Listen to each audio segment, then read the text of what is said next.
Hello hi जय जगन्नाथ समस्त पंचम श्रेणी छात्र छात्री मानक साहित्य क्लास को स्वागत। पिला माने आज तुम जो नुआ बही आमर जो अच्छी भाषा महक पंचम श्रेणी भाषा महक साहित्य बहीर पाठ एक गच्छ कहानी यह कवि लिखिं डॉक्टर रामचंद्र नायक। डॉक्टर रामचंद्र नायक कवि सुंदर कविताटी लिखिं से कवितार ना हूँ गच्छ कहानी। आस आम यही विषयटी को फास्ट स्वर रे बोलिबा। गछटी अच्छी ता पाखे गोटे पिलाटी अच्छी से पत्रटी को छिड़े देछि तापर गछ ताकू कहूची नरमंगला रे गछटी कहई सुण रे भौणी भाई फल खाइबाकू बळाइछ मन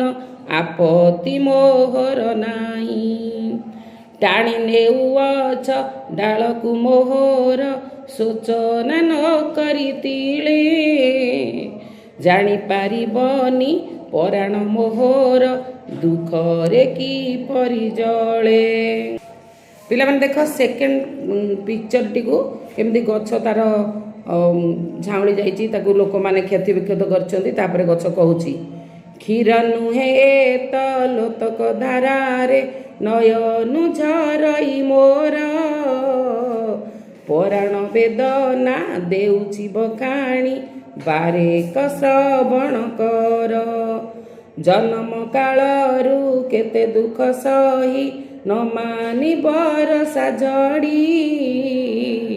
खरा काकर रे डाल पतर को रखी जतन भिड़ी आज सिना तुमे ईर्षा करूछ देखी फल माल माल जानी पारिबनी ए रूप मोहर केते साधनार फल सानरू होइली बड़ परिजंत करम पथर धारे करम कुमूल मंतर करीण पर उपकार करे चेरमूल ठारू डाल पतर रे फूल फल आदि करी छाई रे आसरा देइछि सभिंकु बकल हृदय चिरी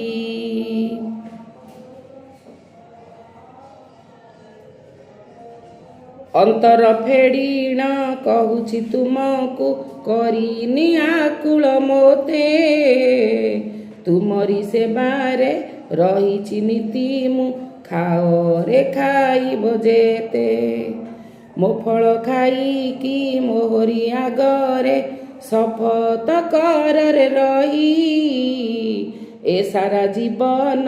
करम पथरे हेला न करिब केही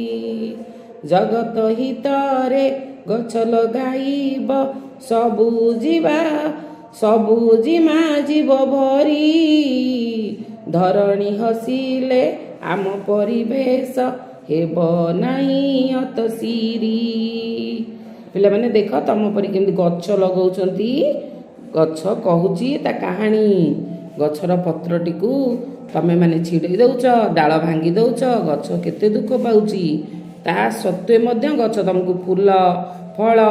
सबू पत्र आसवा पत्र काठ सबू किछि दउची से ताकू एही गीत रे ताकू बखाणीची